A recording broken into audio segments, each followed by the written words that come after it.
Welcome back to episode 17 of the Right Questions podcast. I am Todd Parker, your host, and my co-host alongside me, Bridget Sampson. How are you doing today, Bridget? Doing excellent and super excited about our conversation with our guest today. Yeah, same here. We have the honor of bringing on today this not just a wonderful human being, but a great business leader and entrepreneur, a fellow trainer and facilitator and speaker with really, and no pun intended here, a fun topic for all of us to tackle and discuss. But I'm going to let Bridget do the actual introduction. I just want to introduce you to the question we're going to tackle today. So like I said there with that pun, the question today is how can I incorporate play and creativity into our work and lives? That's what we're going to bring and discuss for you today. So Bridget, who are we talking with today? Yes, I am so excited to welcome our friend and colleague, Lai-DuMone.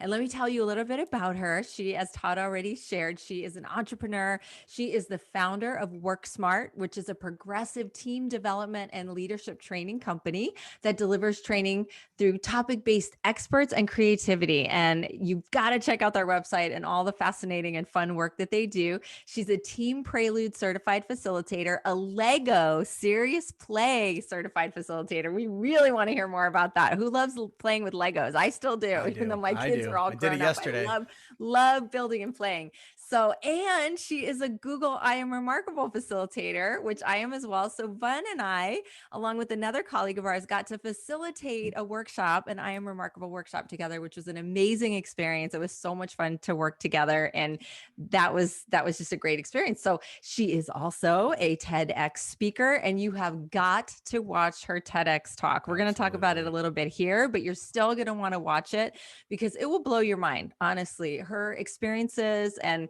the connections between her background, her family, and something that we're all very familiar with are going to really impress you and cause you to want to learn more. And so she also very well educated. She has her MBA with an emphasis in marketing. She's also a lovely mom and partner, a mom of how old Nico is 8 years old. 8 years old. Oh, that's such a fun age. So Todd and Vun can, share stories about what it's like to have kids in that age range and running around after them. So I know she has lots of fun with her son because I see them on doing all kinds of fun things on social media. Vun is a Vietnamese refugee and has a very powerful, or that's how she came to the United States, and her family came to the United States fleeing the situation in Vietnam. A very powerful story about her family's experience, her experience, what she's learned from that and what she's taken from that, and how she's giving back and how that's connected to her volunteer work. Some of her volunteer work. She does a lot of volunteer work, but Vun, I know it's especially meaningful to you to be a volunteer for the Honor Foundation, which offers transition readiness programs for special force operators transitioning from military to civilian careers. And you work with the organization and the location that was actually the refugee camp that your family first stayed in San Diego. And it just gives me chills to think about that full circle kind of experience, because now after your family coming through so much, to make it and to be, so successful where you are now in the United States, and you're helping folks, in that same base and in that same world, to transition into civilian lives from military careers. So we'd love to have you tell us some more about that as well. And I could go on and on about Vun. We are in multiple groups together. We, have some of the same friends like Kalika, who we interviewed on a previous podcast, who's been a great mentor and connector. Kalika actually introduced us. And so we want to give a shout out and thank her for bringing us together to have all these, great connections and exciting projects that we do together. So I'll leave it there, but everybody listeners, you're definitely going to want to listen all the way through because we're going to learn so much from Vun today. So Todd. Welcome, Vun. Yeah, welcome. Anything to, yay. Hey, thank you. Thanks for being here. I am so happy to be here. And I feel like this is a reunion between the three of us. We have I know. This will be fun. I know. We've worked on a number of things together, and I'm sure we will in the future. We all have similar kind of, openness to all different kinds of projects and new ideas and working on things together. So Vaughn, can you tell us a little bit more about your story, your history? Your background is so rich and fascinating, and there's so many things that we can learn from it. So just wherever you want to start, tell us about you and your background. Sure. So I think, you talked about me being a Vietnamese refugee, and I was 2 years old when I came here from Vietnam, and our family fled the country literally the day before the communists from the north took over the South. And my dad was a colonel in the South Vietnamese Air Force. So it really was life or death. Like if we didn't get out of there, we saw what happened to the other, people that were from the South Vietnamese military afterwards, if he had stayed. So we really were able to be one of the fortunate ones to leave the country. We only had a couple hours notice before we had to flee. And we were one of the fortunate ones who got out, right? We were there was just so many little miracles, so many little things that happened that allowed us to get out. And our first home here was at Camp Pendleton Marine Base in San Diego. And it is the San Diego campus of the Honor Foundation is where I do my work now, which is, like you said, so like, it's just poetic. And it's just beautiful that they were such a vital part of our transition into our new country. And not only do I work with their Waypoint program, I literally facilitate transition night. So that is just like a magical thing for me. And I'm so honored to be able to be a small part of their transition, as they were a huge part of our transition to this country. And you would think the story like that was enough, right? That's like a big enough story. But then we get transferred to a refugee integration center up in Northern California called Hope Village. And is there that this Hollywood movie star back then, Tippi Hedren, famous for Alfred Hitchcock's movie, The Birds, she was a volunteer there, and she just took this special interest in the women at camp. And she wanted to give them a way to start a career in this new country. So she brought in a typist and a seamstress and said, learn this skill because it's easy to learn and you can find a job easily. But these women had this curiosity around her beautiful long red manicured nails. And Tippi clearly could have just like let that curiosity go and just say, keep typing, keep sewing. But she didn't. She paid attention and she paused. And what that led to, I won't get into the whole story, but what that led to was all these small steps that led to these women earning their manicure license. And then we all got sponsored in different parts of the country. My mom got sponsored, our family got sponsored here in Santa Monica. And Tippi came to our little 1-bedroom apartment, took my mom around to the salons and found her a job. And it was the Vietnamese refugees and immigrants after us who learned about the profession from my mom and her friends, their friends from them. It's now 40 plus years later, an $8.3 billion industry. Oh. Wow. Yeah. Wow. Dominated by Vietnamese Americans, 80% here in California. And it's just, wow. I mean, there's so many lessons in that story, right? There's like like one act of kindness. Right? Just how following curiosity. It's just like, I get tingles every time I tell that story. Oh, yes. And so everyone, you've got to listen to Vaughn's TED Talk, because you'll hear more of that story and see, the reactions of the audience. I mean, can you imagine? I mean, it's hard. I know at least where we live, it's hard to find anybody. It'd be hard to find anybody who has not experienced, right, the results of these acts of kindness, this curiosity, this pursuing of going after something that started with a curiosity, right? And most of the nail salons are run and staffed by Vietnamese immigrants. So it's amazing. And it's so heartwarming to hear that it all came from curiosity and the kindness of someone's heart to say, I want to help you to build this skill in this business. And did you say $8 billion industry? Yes, 8.1. Wow. As of my TEDx talk in 2019, was $8.3 billion. Wow. And the title of your talk, I want to make sure that people know, even though it's in the show notes, is about curiosity, right? It's the what if, we're all about questions. I know you are too, Vaughn, right? We love the idea. So that question, what if, the life-changing power of curiosity and courage. We just love that title. It's so powerful. Yeah. And so everybody listen to hear more on that.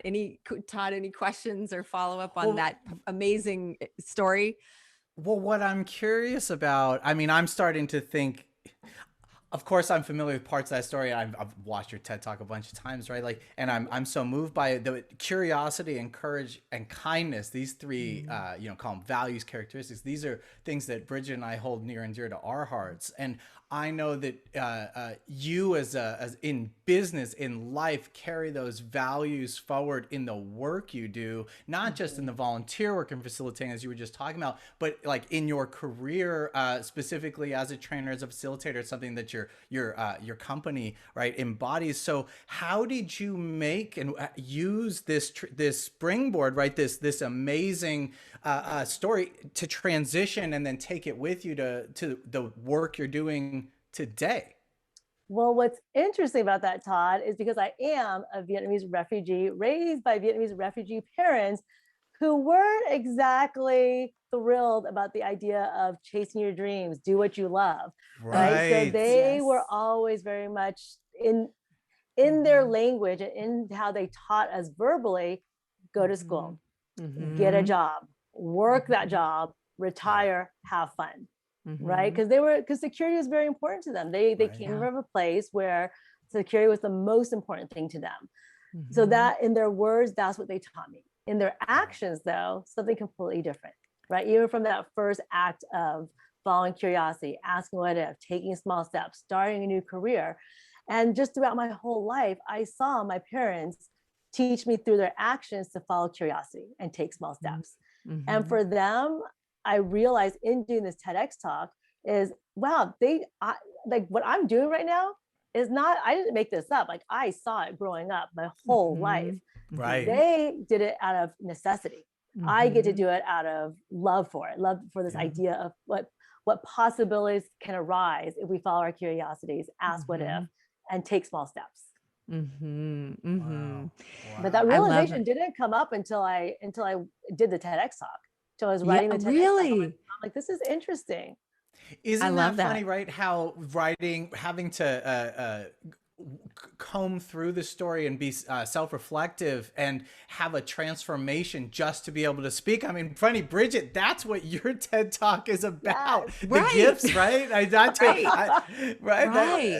Right. How we're all here to share our gifts, and what better way to do it than a TEDx talk, And it's funny because people come to me now and like, I would like to give a TEDx talk, but I don't think, and I believe everybody's got one or more in them. So I love when I get to connect with people like Vân who took that step and can now see after the fact how much insight you gained and how you were able to make connections about your experiences in life that you might not have made had you not had the pressure, right, of preparing it for the world to put out on the world stage of TED, right? And sharing it, because honestly, like it is like you said, in hindsight, I realized, wow, I'm so glad I did that because I hear from people the impact it's made on their life and how it's touched them, and how, especially, and even with veterans hearing the fact that there's someone that was born in Vietnam, fled the country, and is appreciative of the work and the sacrifices they made. So to me, it's like the impact afterwards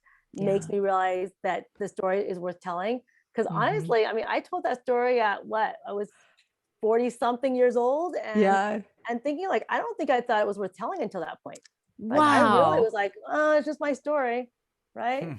That is unbelievable. Wow. Yeah. That, I hope everybody out there is now thinking, maybe I have a TEDx talk. Gift to all of us. It's, know, that was the gift. You unwrapped for all of us. Yeah.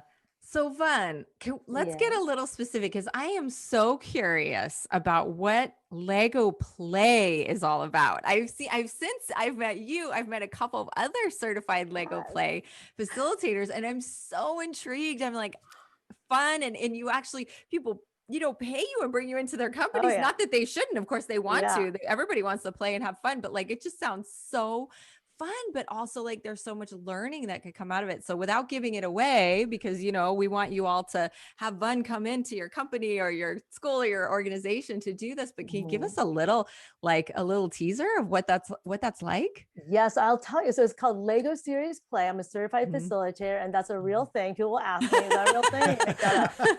I'm like, I make up a lot of things. That's not one of them. So Lego Serious Play is a facilitation method that's about thinking with your hands. And the idea is, I mean, there's just so much to it. The idea of, and again, it doesn't have to be Legos. It can be really anything where you're doing something tactile. But the concept of it is that when you are building something with your hands, then you separate from your idea from yourself, just a little bit. It makes it easier to talk about, right? So if I do a workshop where I ask people to build a model that represents something you're proud of. And if you ask me that, I might not tell you anything. I might just pick something that's like low-hanging fruit. But by building it, I get out of my head and really get into the idea of building. And then when I talk about it, I talk about it from the model. So again, it's once removed from me. Now think about if you're doing that in a group dynamic, in a conference room where you're asked to share an idea that's going to impact your team or your company. Now you can share your idea from this model, and everyone gets to share, everyone gets to build multiple ideas, and they all get on the table. And now, because, and there's something interesting that's around collaboration too. Now it's much easier to be like, oh, Bridget, how about I add this piece to yours? Or how about we combine these? It's easier to do that with Lego than it is to just speak and be like, oh, Bridget, I actually don't want your idea on top of my idea. Right. It's mine. It's perfect the way it is. Yeah. So there's something interestingly psychological about having something to build upon. And then what happens is by the time you get to the end of the finish line, even if your idea didn't make it to the finish line, you've now felt that you had a voice in it. So it levels the playing field. It gives everyone a voice. It lets people think more creatively. And like you said, it's fun. So what tends to happen is people just think they're having fun and playing. Yeah. And then they're in the background getting all these amazing results, including coming to a conclusion of whatever the problem solving is, and coming up with an end result. But then underlying that is like we just built trust too. We played together. We built relationships.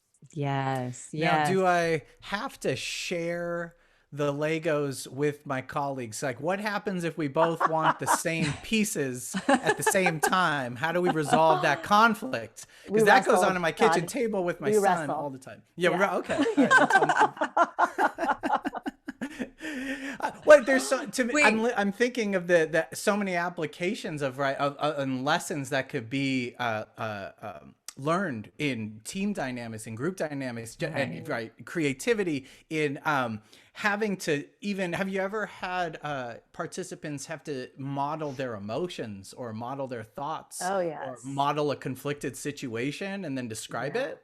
Yes, and that's the beauty of Lego Serious Play. It can be as simple as doing something individually, like build something you're proud of, or and it's always a build up, right? We never start with like, build the saddest day of your life. Build your innermost trauma. Oh my goodness. Yeah, that might scare me away. So we build it up from just like, because some people like, even though Lego, in terms of like the creativity that I bring into the workplace, it's probably the lowest hanging fruit. It's probably like the easiest thing. Everyone knows a Lego brick. Everyone can put them together. But even so, there's some of us who haven't picked up a Lego brick in many years. So it's intimidating. So we start by just kind of doing some playful exercise around it. And then we move into a little bit deeper. But the process of Lego Serious Play and the methodology can be used for anything from strategy to team building to conflict management. There's so many, and coaching to individual one-on-one coaching. There's just so many uses for it. I think that's one of the reasons we all connect so well is we do everything. Like, our clients can come to us for such a wide range of content expertise. And then we're going to bring all these certifications and different fun ways to incorporate, activity or whatever they need. We can use all these skill sets and these great tools that we have, like Legos and play and creativity, to bring, the education that's needed to the table, whatever the topic may be. Right. So I love that. Vaughn, this morning I actually did a team building workshop, and so much of it was play. There was a whole bunch of fun but we've had to, as you know, get really creative ourselves in being virtual with teams and trying to capture what we would do in person. What are some of the things that you've that you're bringing out, aside from like Legos and things like that? What are other ways that you're bringing creativity and fun and bringing that into the workplace for businesses? So, I mean, when we first shut down, I was like, I'm just going to lay in bed until everything opens up again. I had zero It was 2 weeks. Yeah, right. I had zero interest in doing, and I got a lot of Netflix in that 2 weeks. I really had no interest in doing anything virtually. I was like, I'm so hands-on that I couldn't even see how I was going to bring this virtual. And then, a client called and said, it was actually the Honor Foundation, right? We have a new cohort coming in. We'd love to do transition night. How can we do that? I was like, well, let me figure it out. So I ended up sending creativity kits.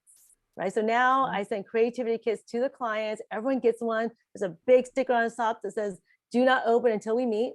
So it adds like this little element of surprise to it. So I'm still able to do virtually very similar things I did in person, except the collaboration. It's hard to collaborate with Legos, over a screen. But then the other things we do is just games and activities to get people to feel like they're in the room together, or when you say team building, I think of team building and team development as well. So team building, kind of get to know each other. And then how do you add team development to that? How do we not only get to know each other, have fun together, but how do we get to know how we can work better together? Right. So activities around values but through play as well. I just do one. I don't know if we've ever done one of these together, Bridget, where I'll just ask questions. We have like 35 people on the screen, and I'll just start asking questions. I'll start with something simple like, leave your camera on if you need coffee in the morning before you speak to anyone else, right? And then we can see. And that would be Todd. I'm still on. That would be Todd. And then we kind of go through a few that are just, tame. And then one of the questions I might ask is, I can do the floss. I'm willing to show you right now. Dude, the floss? Wait a minute. Is this the dance? I can't do it. But if I had Isabella here, I'd say, come on, do it. She'd be like, yeah. Can you show us one? I don't know how to do it. My camera goes off for that one. Yeah, there's arms. Okay, I get it. So it's just an icebreaker. Right. Okay. Anyway, so, how fun. That's really fun. Yeah, because I think what people are missing, is just the connections that you get just by passing by people in the office. So what we have to do as facilitators virtually is create those moments intentionally.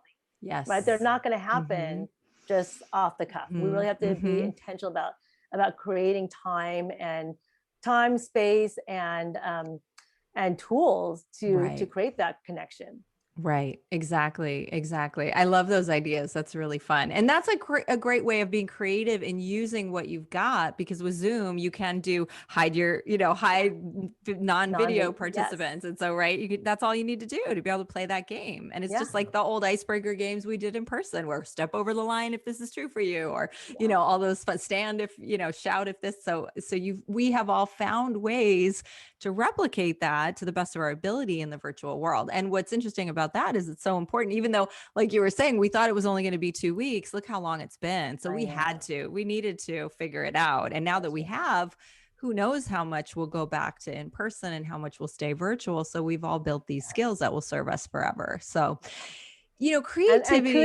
And kudos to us, because that was all very creative of all these facilitators have been able to do things different. Yes. I mean, we hit pause on the conversation, but Vaughn, right before we started recording this, was telling us, what was you were telling us about something you're doing this weekend of checking out canoeing. Wait, what is it? I am going on a canoe trip with a leadership organization called Karen Leadership. They're based out of San Diego, and they do leadership training through outdoor adventures. And I decided to sign up for this Black Canyon canoe trip. And don't ask me any other questions. I don't really know anymore. I love that about you, Vaughn. That's so courage. So it just sounded great. I'm going to go do it. I love that. That's awesome. No, I'm sure it'll be an amazing experience. That's fantastic. I'm excited about it. Yeah. But that is creativity. Like creativity is doing things that are different, doing things in a new way.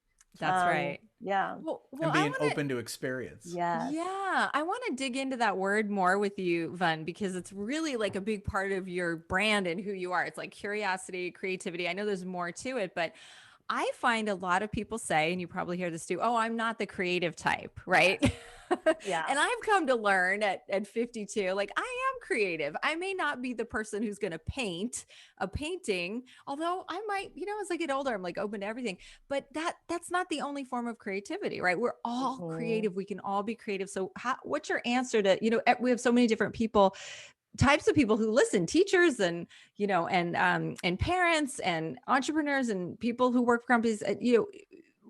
How would you address someone and say, yes, you can be creative, you are creative, like explore this, it's so important to your development and your enjoyment of your life? What would you say? Well, I tell people, that just like you said, we are all innately creative. Your creativity is going to look different on you than my creativity is going to look on me.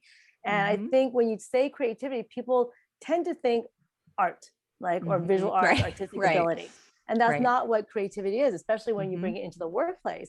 Creativity is really about thinking differently, right? Being able to take two things that don't have anything to do with each other and bring ideas together. And when you think about, when you said, like, Bridget, like you didn't think you were creative, like how many years have you been designing courses? Right. Right. Like that comes from your creativity. Right. And so I tell people, and especially if I am bringing in like visual art stuff, like it's not about how creative you are, it's literally, or how artistic you are. It's literally just about using your hands, put pen to paper, sketch something and see what comes out. And not even just like not in terms of results on the paper, but see what comes out for you in terms of what you learn about yourself. Yep. Well, I love that. There's something really deep that resonates with me in that story, in this idea, because I think I've talked about it in the past, but I'll say it again here. I always thought I wasn't that creative, and I have a insanely creative father. He's a Grammy Award-winning songwriter and producer, right? Like, so I grew up on the floor of his studio, wholeheartedly believing like that's creativity, right? Melodies, lyrics, right? Writing music, speaking. Like you said about Bridget yourself, like creating content, right? Creating lessons, writing. Taking ideas and making them palatable and able to understand for a wide audience, right? All the different things we do to be creative, or synthesize material and offer it. But I never saw that early on in my life. And so to connect that to this other idea, right? Before this podcast, I was talking to my friend who does threat assessment for a large university.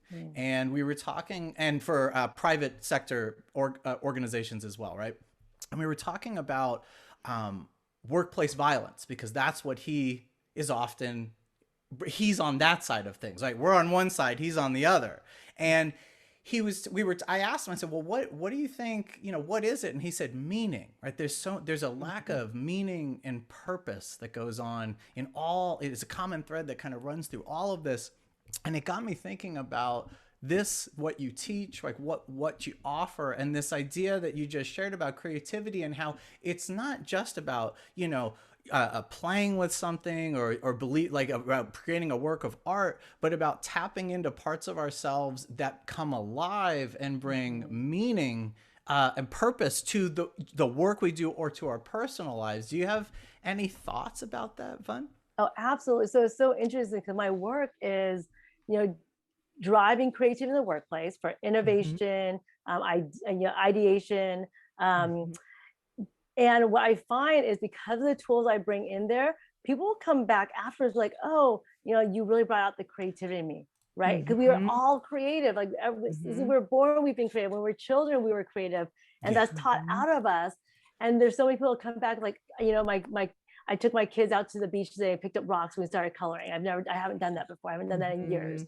I started watercoloring again, right? So even though the idea is not that I'm teaching people how to be creative artists, sparking that curiosity and that feeling of, or that emotion that creativity brings out in them, they are able to come back to their creativity. Yeah. It feels so releases. good. Yeah. It Yeah. feels good. Right. It releases those endorphins that feel good. Right. And if it's happening with other people, like our kids or friends, it's even more, enjoyable and wonderful. And it's part of life that we need to make time for. I think that also a lot of people think, well, that's an extra thing. Being creative, I'll do that when I'm, when I have some free Yeah. time, which nobody feels like they have. And it's like, no, it needs to be integrated into our lives to have Yeah. rich, Yeah. full, well-rounded lives. Right. So that's another question I had for you. We only have a few minutes left with you. I know, because you're going to go play with your son. Let's just That's tell right.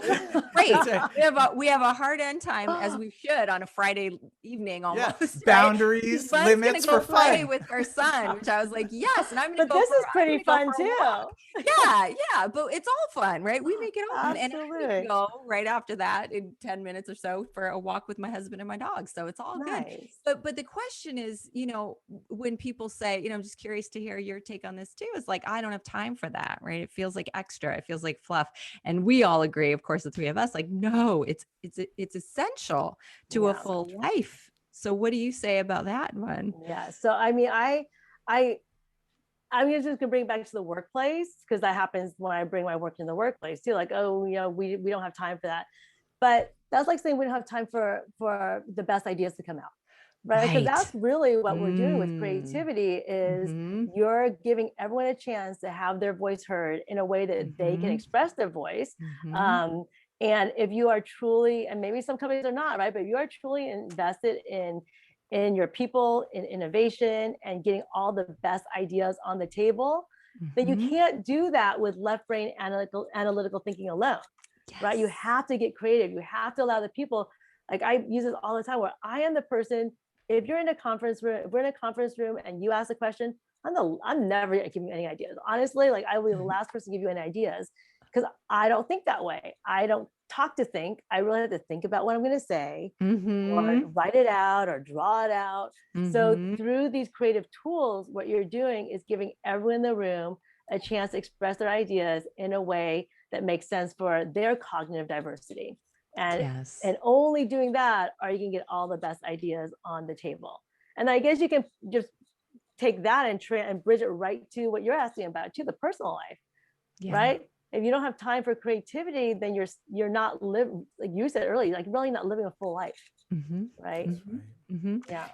I love your Maybe answer. just Yep. enduring or Yeah, existing exactly. rather Just than living. right. Just existing rather than fully living and embracing life. I love that. I love your answer. So great. Yes. And I so agree. And it's Okay. inspiring me. Yes. Well, Yay. so then it's a perfect segue. So last episode on the podcast, we had Lauren and Niall on discussing the question. It's amazing juxtaposition, because we had a really serious discussion about a serious topic. How can I be an anti-racist? And in that episode, like we're going to ask you in a minute, but in that episode, we asked her like, hey, you don't know who our next guest is, but what's a question that you want us to ask our next guest? So Vun, right on time. Yeah. What is this question straight from the brilliant Lauren and Niall?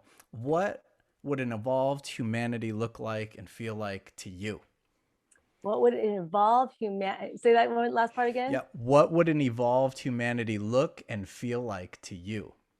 Oh, that's interesting. Evolved humanity would look like this is an interesting one, because I've been thinking a lot about like just that for me personally, like what does an evolved bun look like?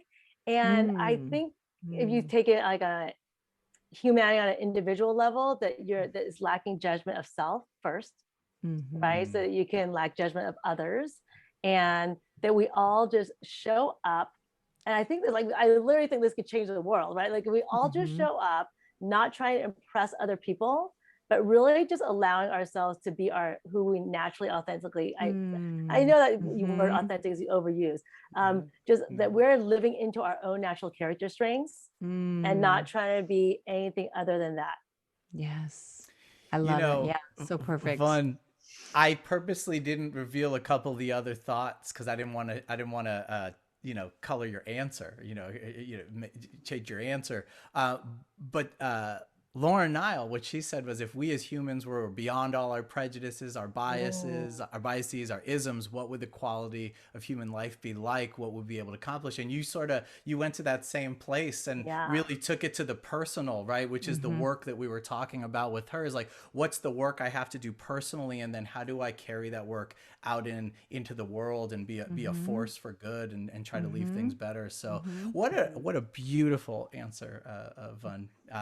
And on that note, we need to ask you, what's a question you'd like us to ask our next guest? Oh, what they had for dinner last night? Oh, that would be fun. Can we do that? Was that just a joke one? I want to do that one. We'll do one. We'll do two. I always want to know, because I'm always looking for dinner ideas. So I'll definitely listen to that one. Let's see. Oh, here's one. What was the last thing you were curious about? Oh, yes. That could go anywhere. Oh yeah, I would have 50 million answers to that question. I am so curious about everything. I want to know everything about everything.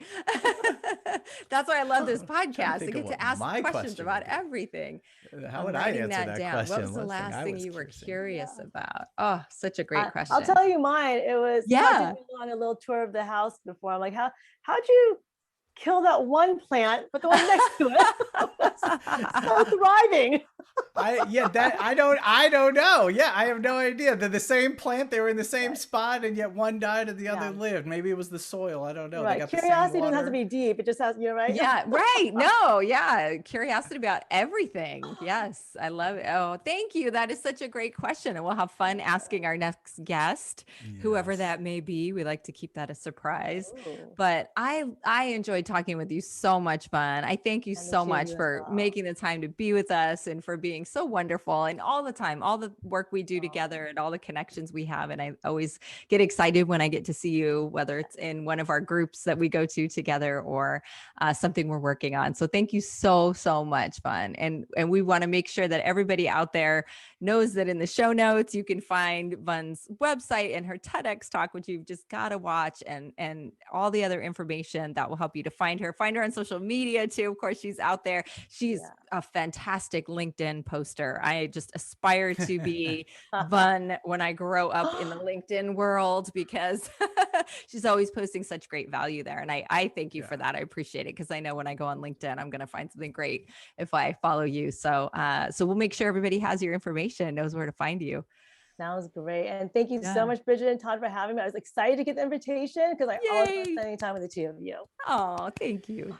Well, Vân, there's a lot of value in what you offered here today. And as you can hear, and if you watched, you can see the fun that we're having, right? There's a lot of happiness, a lot of joy, and having, I really encourage you to have Vân come to your workplace, have her come in, because that life that you feel just right through your ears, through your headphones, is even grander when you experience, like, the real thing. So I can't speak highly enough of Vân and the work that she's doing, and how impressed I am by it. And just, again, how thankful we are that you took time to hang out with us and share this information and this knowledge and this wisdom with all of our listeners. So thank you, Vân. Thank you very much.